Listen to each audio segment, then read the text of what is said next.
칼 아이칸, 월스트리트 하면 빼놓을 수 없는 이름이죠. 정말 살아있는 전설인데 동시에 논란도 많고요. 네, 맞아요. 누구는 뭐 주주 가치의 수호자다 이렇게 부르고 그렇죠. 또 다른 쪽에서는 탐욕스러운 약탈자라고 비난하기도 하고요. 평가가 정말 극과 극이에요.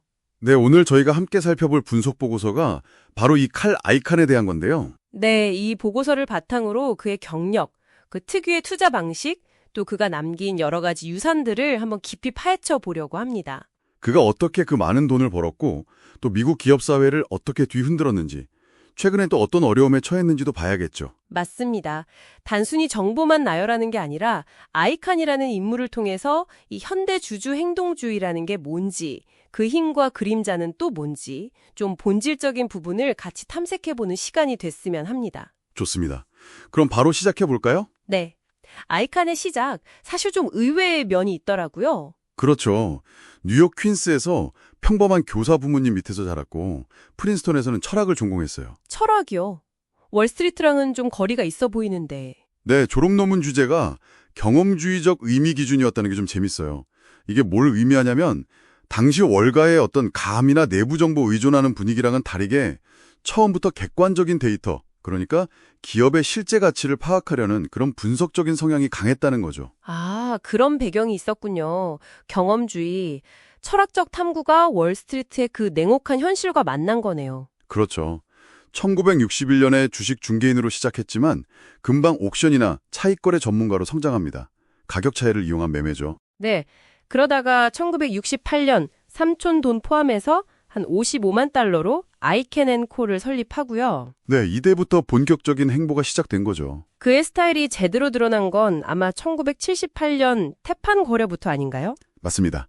지분을 확보해서 결국 회사를 팔게 만들었죠.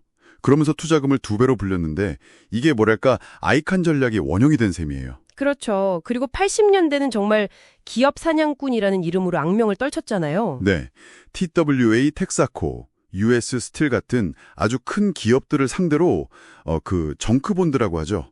고위험 고수익 채권. 이걸 활용해서 공격적인 인수 시도를 많이 했어요. 근데 시간이 지나면서 주주 행동주의자라는 좀 더 세련된 이름으로 불리게 되잖아요. 네, 여기서 이제 질문이 생기는 거죠. 정말 그의 방식이 변한 건지 아니면 그냥 시대가 그를 부르는 이름만 바뀐 건지. 핵심 전략은 사실 비슷하지 않았나요? 저평가된 기업 찾아서 변화를 강요하는 방식. 그렇죠. 저도 그렇게 봅니다. 본질은 크게 변하지 않았다고 봐요. 이름이 어쨌든 그의 영향력은 정말 막강했습니다.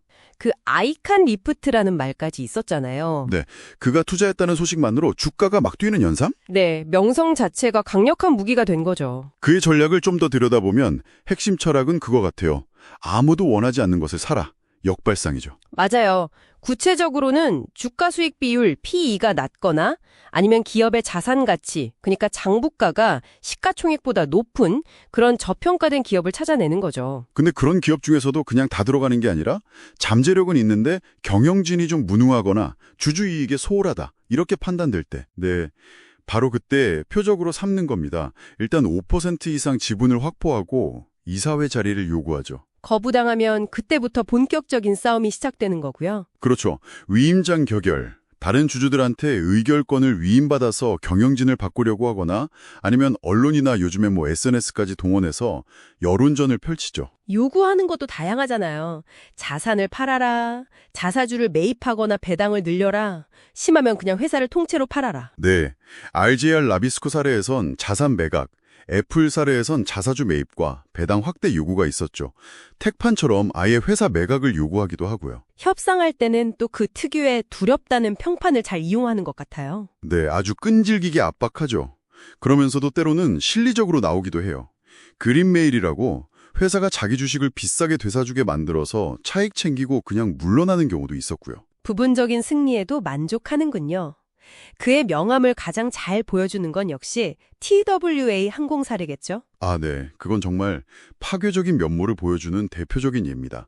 1985년에 적대적 인수로 회사를 장악했는데 처음에는 노조랑 손을 잡는 파격적인 모습을 보였어요. 맞아요. 좀 의외였죠? 그런데 결국엔 차임 매수, LBO, 그러니까 빌린 돈으로 회사를 인수하고 그 빚을 회사에 다 떠넘기는 방식으로 회사에 엄청난 빚을 지게 만들었죠. 그러고는 핵심 자산인 런던 노선까지 팔아버리고. 네.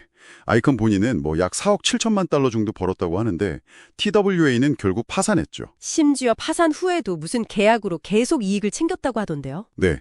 카라보 계약이라고 할인 항공권을 계속 제공받는 조건이었어요. 정말 그의 방식이 얼마나 파괴적일 수 있는지 보여주는 거죠. TWA가 그렇다면 애플 사례는 또 다른 면을 보여주는 것 같아요.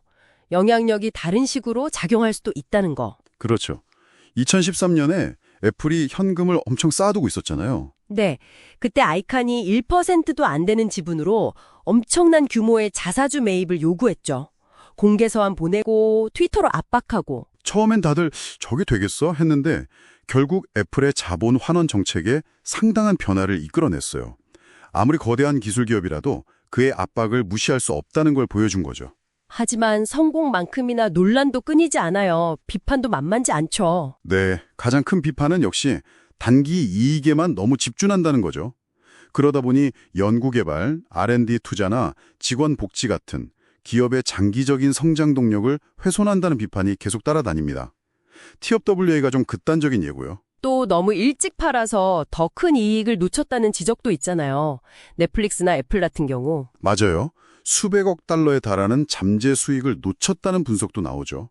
이익 실현을 빨리 하려는 그의 성향이 오히려 더 큰 복리 효과를 누릴 기회를 막았다는 거예요. 그러다가 작년 2023년에 결정타를 맞게 되죠. 네, 힌덴버그 리서치의 공격, 공매도 전문 기업이죠. 네, 아이칸의 투자회사 IP를 정면으로 공격했는데 내용이 꽤 충격적이었어요. 그렇죠.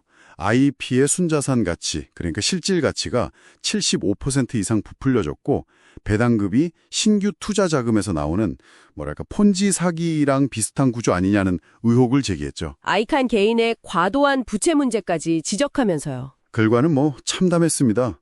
IEP 주가는 폭락했고 배당금도 대폭 삭감됐죠. 가장 아이러니한 건 아이칸이 평생 다른 기업들한테 써먹었던 바로 그 전략에 자기가 당했다는 거 아닐까요? 맞아요. 재무적 약점을 파고들어서 언론 플레이로 압박하는 방식, 그대로 돌려받은 셈이죠. 그의 명성에 기반했던 그 아이칸 프리미엄이라는 게 얼마나 취약할 수 있는지 드러난 사건이었어요. 이제 80대 후반인데 승계 문제까지 겹치면서 아이칸 제국의 미래가 좀 불투명해 보이기도 하고요. 네, 여러 가지로 좀 어려운 상황에 처해 있는 것 같습니다. 네, 오늘 이렇게 카일 아이칸이라는 정말 복잡한 인물을 함께 살펴봤습니다. 기업 사냥꾼에서 주주 행동주의자로 그의 공격적이면서도 때로는 성공적이었던 투자 전략, 그리고 TWA나 힌덴버그 사태에서 드러난 그 어두운 면까지요. 그가 주주가치라는 개념을 기업 경영의 어떤 중심 의제로 끌어올린 공로는 분명히 있죠.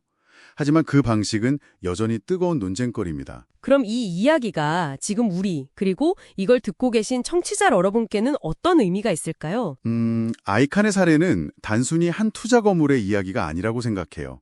이건 오늘날 기업의 의사결정이 어떻게 이루어지는지, 주주의 힘이 어디까지 미칠 수 있는지, 그리고 단기적인 성과와 장기적인 기업 가치 사이에서 벌어지는 그 끊임없는 줄다리기를 이해하는데 아주 중요한 단서를 제공하거든요. 행동주의 투자가 시장과 개별 기업에 미치는 그 복합적인 영향을 다시 한번 생각해보게 만드는 거죠. 그렇죠. 마지막으로 이런 질문을 한번 던져보고 싶습니다. 아이칸의 방식은 종종 즉각적인 주가 상승을 이끌어냈어요. 하지만 때로는 TWA처럼 기업의 존립 자체를 위협하기도 했고 넷플릭스나 애플의 경우처럼 어쩌면 더 큰 성장의 기회를 놓치게 만들기도 했어요. 네, 양면성이 뚜렷하죠. 그렇다면 이런 강력한 투자자들이 만들어내는 소위 가치라는 것을 우리는 어떻게 평가해야 할까요? 단순히 주가 그래프의 등락 너머에 그들이 남기는 진정한 영향력은 무엇일지 한번 깊이 생각해 보시면 좋겠습니다.